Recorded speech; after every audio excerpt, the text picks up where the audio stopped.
Merci d'être présent. Euh, la semaine passée, j'ai eu deux questions après coup. Une d'Olivier pour mieux définir les questions qu'on pose aux clients et une de Yves Laurent, c'était pour ne pas s'impliquer trop émotionnellement par rapport aux clients. C'est bien ça? Exactement. Ouais. Parce que Yves Laurent coach des jeunes et puis des fois, il est un peu plus émotivement. Ouais. Euh, Euh, oui. Patrick, je j'ai pas compris la question exactement. Quand on coach quelqu'un, comment ne pas, entre guillemets, s'approprier le problème de l'autre? Ok, Exactement. ok, merci. Alors, ça, c'est toute la différence, et là, je pense qu'Olivier va me rejoindre là-dedans, entre l'empathie et la sympathie. Euh, L'empathie, c'est ressentir les émotions des autres, donc les comprendre, et la sympathie, c'est vivre les mêmes émotions. Là, l'idée, c'est de se mettre une barrière. Donc, je vais d'abord répondre à la question de Yves Laurent. Euh, L'idée, c'est vraiment d'être détaché du problème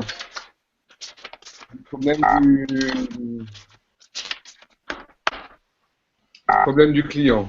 Ouais. Donc, comment se détacher du problème du client? Comment ne pas se l'approprier? Déjà, c'est déjà ne pas chercher à fixer le problème pour le client. En tant que coach, on est un accompagnateur, on n'est pas quelqu'un qui fixe pour l'autre. Quand on cherche à fixer, on s'approprie dans un sens le problème.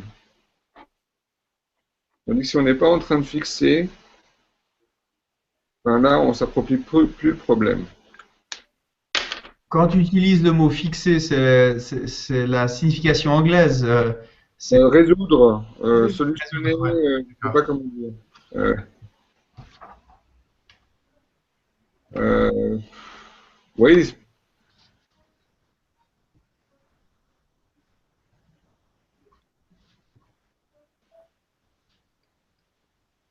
est-ce que ça fait du sens jusque-là? Ça coupe. Hein? Le son est mauvais, ça coupe. Ça coupe? Est-ce que c'est bon pour les autres? C'est Pour bon. moi, oui. Alors, voilà. Ok.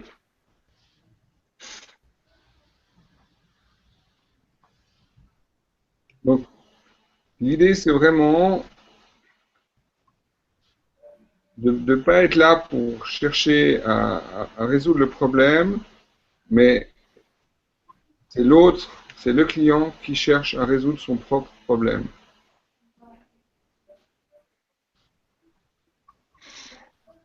D'accord. Ça, c'est une chose. Une chose qu'on peut faire au niveau, on va dire, énergétique, c'est avant un coaching, décider qu'on va être à l'écoute, décider qu'on est là pour aider, mais que le problème de l'autre ne nous atteint pas. Ouais. Alors, il y a des petits trucs pour les gens qui sont très sensibles aux émotions des autres. Une chose qui est possible de faire, c'est de s'imaginer qu'on met une sorte de vêtement, qui est une sorte d'armure émotionnelle qui ne laisse pas passer les émotions des autres, ou que les émotions positives. Et puis on la ferme, on la zip, si on veut, comme une fermeture éclair, juste avant. Et du coup, inconsciemment et énergétiquement parlant, on se protège de ce que ressent l'autre. Donc on D'accord. arrive à avoir plus de distance par rapport au problème de l'autre. Ça marche très très bien en fait.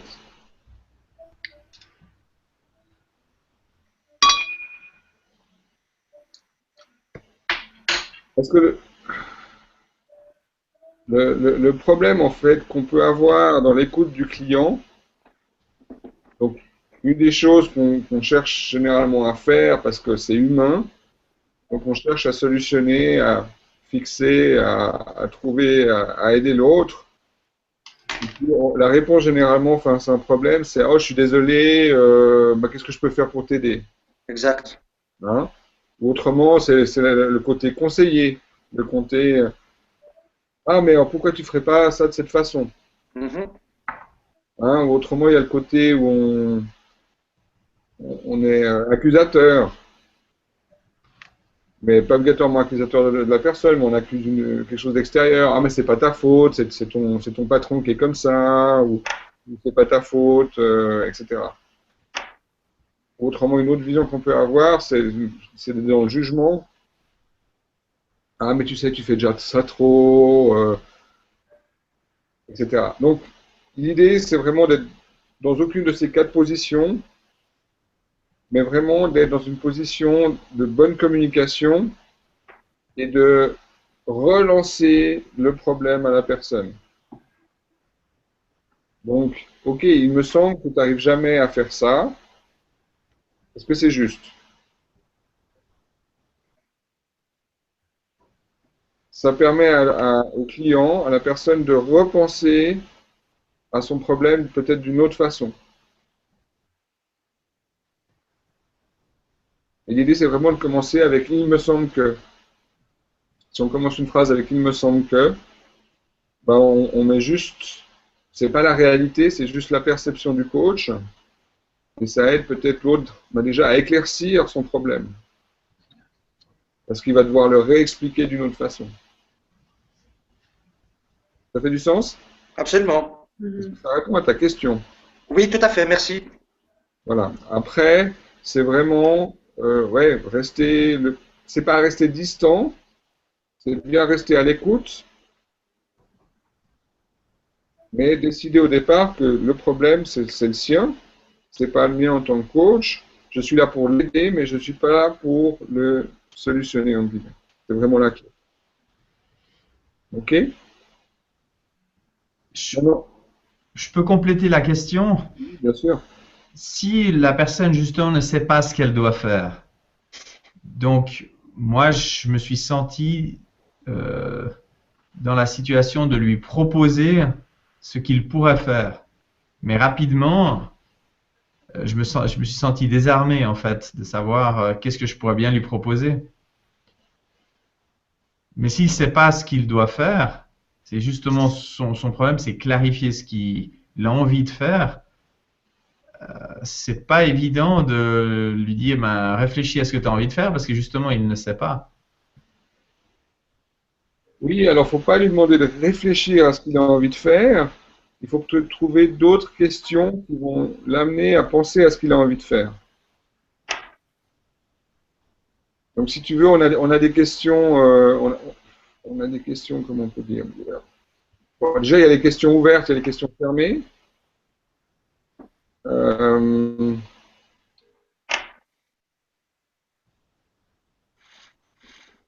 comment on peut dire? Euh, Je m'étais dit éventuellement de lui dire ce qu'il n'a pas envie de faire. Essayer de le mettre sur des pistes comme ça, mais alors, ça, c'est la première chose, c'est une question qu'on peut poser. Écoute, tu sais pas ce que tu as envie de faire, mais est-ce que tu sais déjà ce que tu n'as pas envie de faire? Comme ça permet d'éliminer et de changer et d'approfondir et d'éclaircir l'idée de la personne. Ça fait totalement du sens.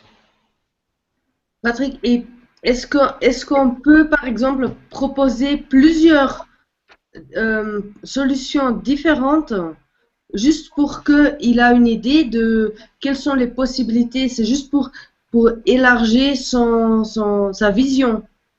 Mais donner plusieurs possibilités, mais c'est après que c'est lui quand même qui va choisir. Oui, et là, c'est bien, c'est important justement d'en donner plusieurs.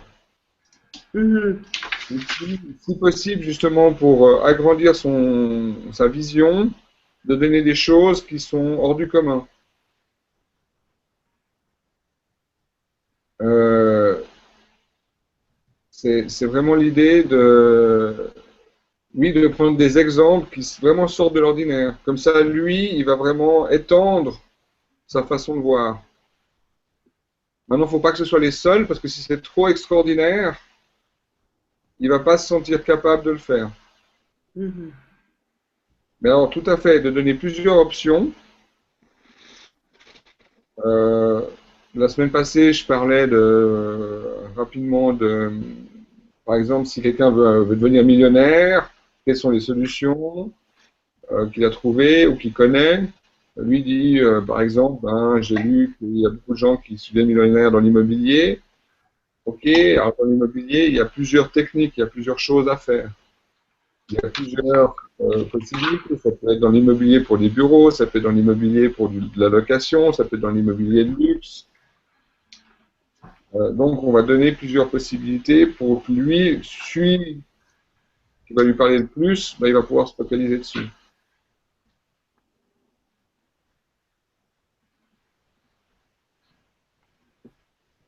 Mais tu lui donnes des bribes de solutions ou des alternatives qui sont des solutions, ou tu lui dis de faire des choses qui vont l'amener à trouver des solutions. Par exemple, est-ce que tu lui dis, voilà, tu pourrais te lancer dans l'immobilier, tu pourrais chercher du terrain, tu pourrais voir, consulter les annonces de maisons libres, visiter, enfin, je te donne des exemples, ou bien tu lui dis, va te promener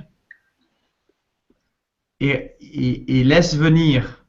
Tu dois déconnecter avec tes habitudes de ce que tu fais en général pour que te vienne cette inspiration de comment tu pourrais le faire. C'est deux choses vraiment différentes. C'est sur l'état d'esprit ou te mettre en situation de pouvoir recevoir et être créatif, ou bien tu vas jusqu'à lui proposer quelques alternatives et voir comment est-ce que lui réagit par rapport à ça. Alors, je vais peut-être lui proposer des alternatives, ça va vraiment dépendre de la personne. La première chose que je vais faire, alors, aller se promener, c'est une bonne idée. Je ne sais pas si vous avez vu la vidéo que j'ai faite sur la triade des émotions, Oui. sur le Oui. site. Et puis, je dis que c'est important de bien comprendre ça, parce qu'une des choses les plus faciles une des choses les plus faciles pour changer une émotion, c'est la physiologie. Donc, aller se promener, c'est une bonne idée. Maintenant, en coaching, j'ai peut-être pas obligatoirement le temps d'aller faire une balade, ou je vais faire la balade avec Pardon. être une bonne chose. Platon, il allait se promener, ou Socrate, je ne sais plus lequel des deux, il allait se promener avec ses disciples. Euh, donc même en coaching, et par exemple Olivier pour ton client, son problème, il est dans son bureau, dans un certain sens. Donc tant qu'il reste dans son bureau, il reste dans la même écologie, dans le même contexte, donc il a de la peine à penser à des solutions. Donc l'idée, qui peut être importante, c'est justement de le prendre pendant le coaching, dit écoute, on va se promener, on va discuter en se promenant. Après, suivant la problématique du client, on va lui demander de trouver 10-15 façons, par exemple, on va reprendre l'immobilier, 10-15 façons de gagner de l'argent dans l'immobilier. Et c'est à lui de les trouver. Et puis s'il a de la peine à démarrer, c'est là qu'on peut lui sortir une ou deux idées. Peut-être pas obligatoirement les meilleures, mais souvent peut-être les plus ridicules. Mhm. Pour justement casser le schéma de pensée. L'idée, c'est que c'est vraiment de sortir la personne du schéma où elle est, dans lequel elle est, pour l'amener à changer sa façon de penser et pouvoir voir la solution plutôt que de rester. Donc la personne, si elle reste dans son bureau, ça ne va pas. On l'amène en promenade. En coaching aussi, ce que je fais des fois, c'est que je montre la personne se lever, puis de se secouer, et puis de se sautiller. Ou trouver quelque chose qui l'a fait changer d'état. Le plus facile étant la physiologie. Karil, mon collègue, il fait beaucoup de coaching maintenant en se promenant justement.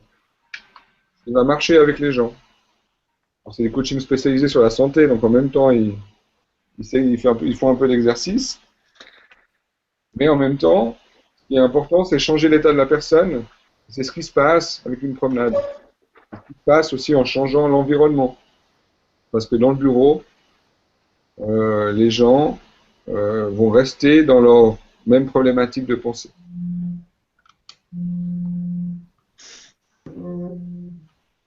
Est-ce que ça fait du sens? Très bien. Pour moi, c'est clair. Ok. Olivier? Oui, tout à fait. Oui.